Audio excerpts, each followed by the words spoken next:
We have to talk about Intel, the company, the stock, the state of the company, and the future of the company. Of course, your attention is probably not where it should be right now, and the attention of Intel was also not where it should have been a couple of years ago, and that's why the stock has, well, done basically nothing other than coming down for the last 5 years or so, and the same can be said about the business. And so let's talk about the business. Intel reported their quarterly figures Thursday after the market closed. As expected, quarter was fine, right? Yes, of course, when you look at the numbers that came out versus what the market was expecting, it was a big miss because of those one-time charges. Without those one-time charges, it was a beat. And even guidance was fine, let's say. I wouldn't say great, was fine. The problem is, it's not the fact that the stock is down 9% on Friday, nor is it the problem that the company is worth $90 billion right now. Intel 2025 is worth only $90 billion. Crazy to think about that. But it is about the sentiment. It is about the narrative.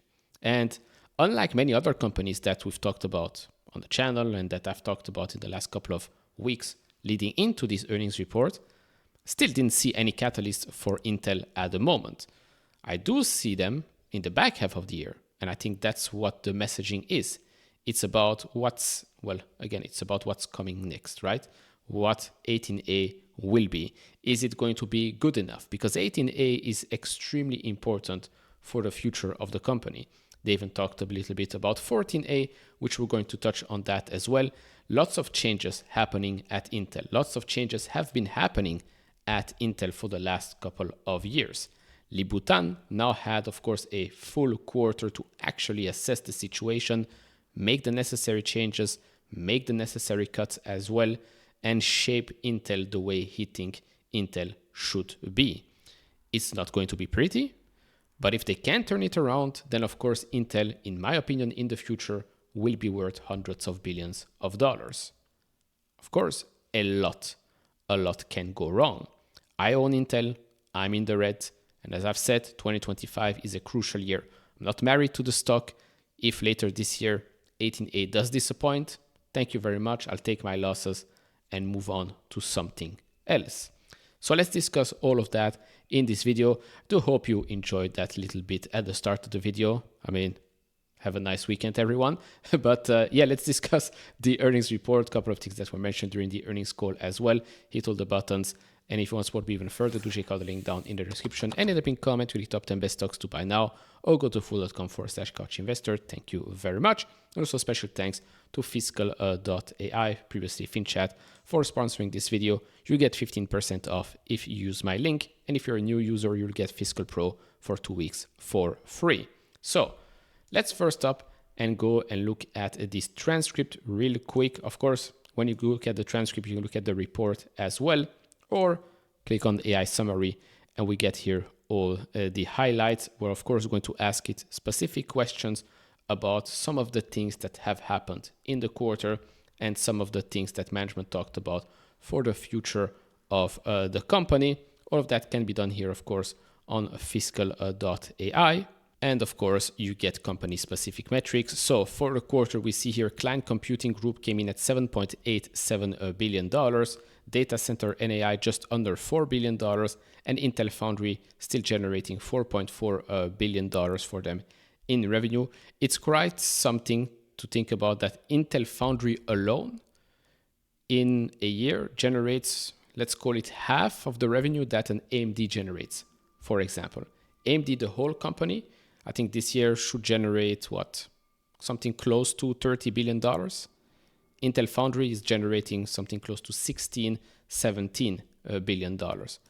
Not bad, I'd say. So imagine what happens when an Intel Foundry becomes successful in the future, if executed well.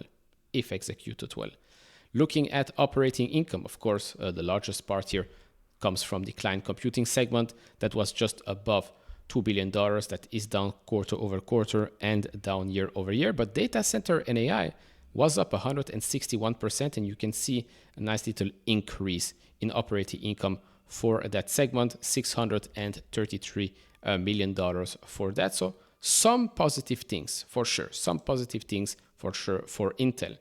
Now, as I said, there is, of course, a big difference still between an Intel and an AMD, right? Revenue-wise, profit-wise, and free cash flow-wise as well, right? There is no profit and free cash flow for Intel. There is for AMD. But revenue-wise, this is the current difference. Intel, $53 billion in revenue. AMD, $27.75 billion in revenue. And of course, we know that AMD at the moment is worth a lot more than Intel. Now, you might say, how does that make any sense? It makes a lot of sense. One company is growing revenue rapidly, profits, free cash flows, higher margins. The other one is losing revenue rapidly, profits, and free cash flows as well. So that's the thing here. When you think about Intel, for me, I don't see Intel becoming the number one player anymore. But a healthier Intel should be worth way more than $90 billion, right? A healthier Intel, chip design, Foundry, should be worth a couple of hundreds of billions of dollars. I think we can all agree on that. The question here is when that will happen, and unfortunately also if that will happen. Of course, I went to this a bit too early, right? I went to this, my average is at 25 or something like that. And I should have maybe played the option games, right? I should have maybe bought long-term options, right? January 2027, put less capital in it. But if it reaches, let's say $30 or $35, I'll be making as much money, if not the same amount of money as what I have right now locked into this. And that's maybe a strategy that I have to change for these types of turnaround plays. A bit like Bill Ackman did with Nike. He first had Nike shares, sold that, and bought Nike options. I think it could make a lot of sense here for Intel. But if you know more about options and all of that, do let me know if that makes sense in the comment section below. All right, so for the quarter, we have here a comment from Libutan, the Intel CEO. Our operating performance demonstrates the initial progress we are making to improve our execution and drive greater efficiency. We are laser focused on strengthening our core product portfolio and our AI roadmap to better serve customers. We are also taking the actions needed to build a more financially disciplined Foundry. It's going to take time, but we see clear opportunities to enhance our competitive position, improve our profitability, and create long-term shareholder value. This quarter, two things already happened. They're on track to achieve $17 billion non-GAAP operating expense target for 2025. So they completed the majority of the planned headcount actions it announced last quarter to reduce its core workforce by approximately 15%. They also plan to end the year with 75,000 employees as a result of workforce reductions and attrition. This, by the way, makes a lot more sense, right?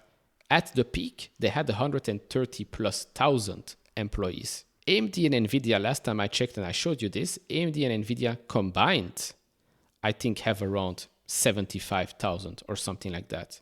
Yes, of course, Intel has Intel Foundry, so you need more employees for that. Okay, but you're not an AMD anymore and you're not an NVIDIA. So yeah, I think 75,000 should be the right number here. Of course, it is not good. It's actually horrible for everyone that's losing their jobs. Just making sure that that's clear here. Then improving capital efficiency, driving to gross capex of $18 billion for 2025. Intel is taking action to optimize its manufacturing footprint and drive greater returns on invested capital.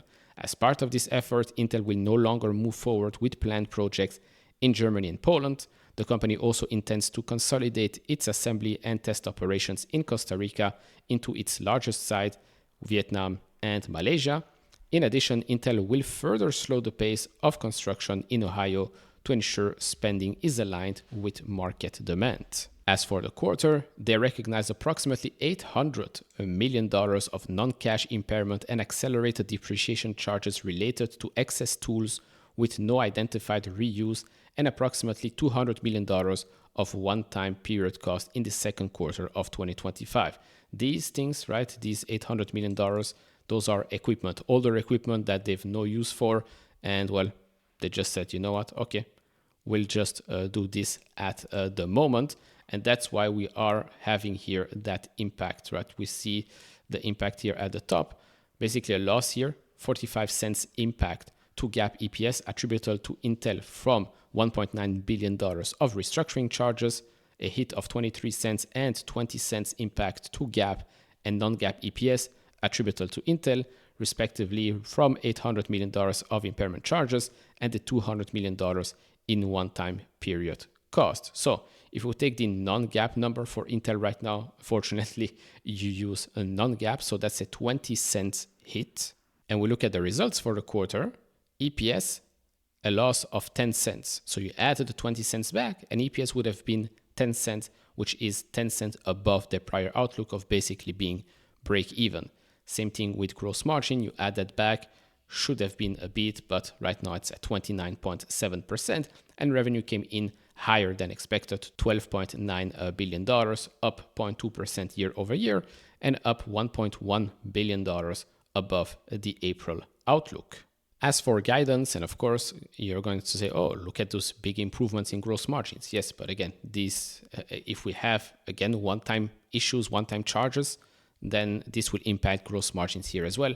But if not, gross margins 36%, up 18 percentage points year over year.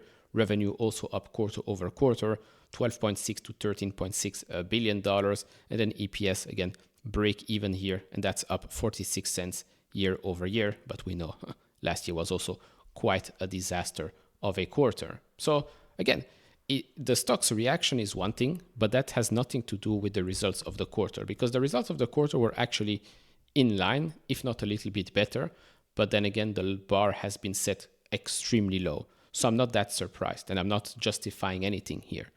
The reaction of the stock is purely on sentiment and commentary. Sentiment and commentary, because it does seem like from the earnings call, Liputan is not an idiot, right? Liputan came in at Cadence in 2009, was there 12 years, did an incredible job.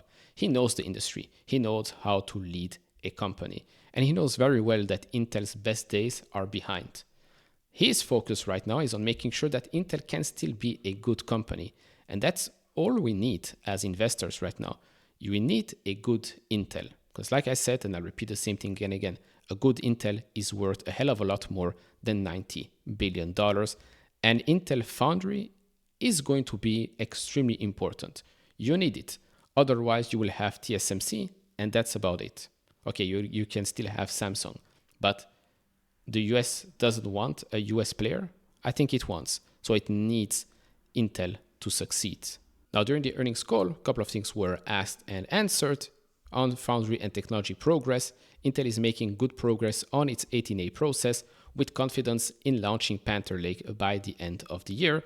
The focus is on demonstrating reliability and good yield to build trust. Don't forget that at first this is only going to be for internal use because, well, Intel is customer zero. Intel wants to make sure that that product makes sense for them, is a good product. If it's a very good product, then you can show it off to external customers. Then external customers are going to be interested maybe in that one and the one that comes after that, which here is 14A. So 14A development lessons are going to be learned from 18A and they are being applied to 14A process.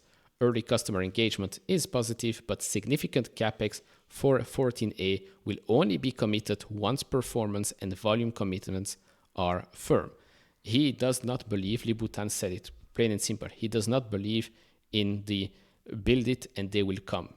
He believes in they are going to tell us what to build and we are going to build it. He's very, it's plain and simple here. We're not just going to throw money into a furnace and hope that something nice comes out of it. We don't have that money anymore. We don't have that pull power anymore. So let's not think about imaginary things. I think he's the stone cold killer, the stone cold CEO that Intel needs. You might not like to hear this, but I think he's the right man for the job. Then as for Raptor Lake, they see strong demand for it using Intel 7 that has led to some supply constraint. Intel is continuing to invest in capacity for its Intel 4 and Intel 3 products. As for the financials and operations, near-term gross margins will be impacted by the ramp-up of Lunar Lake and the initial costs associated with Panther Lake. However, as Panther Lake volumes increase next year, it's expected to provide a positive boost to margins. Regarding CapEx, Roughly half of Intel's $18 billion capex is for maintaining existing operations. Next year's capex is projected to be less than $18 billion, but still above $9 billion. Intel is also reducing assets under construction, but plans to maintain flexibility for future fab space, and the recent write-downs were primarily related to equipment impairments and not inventory.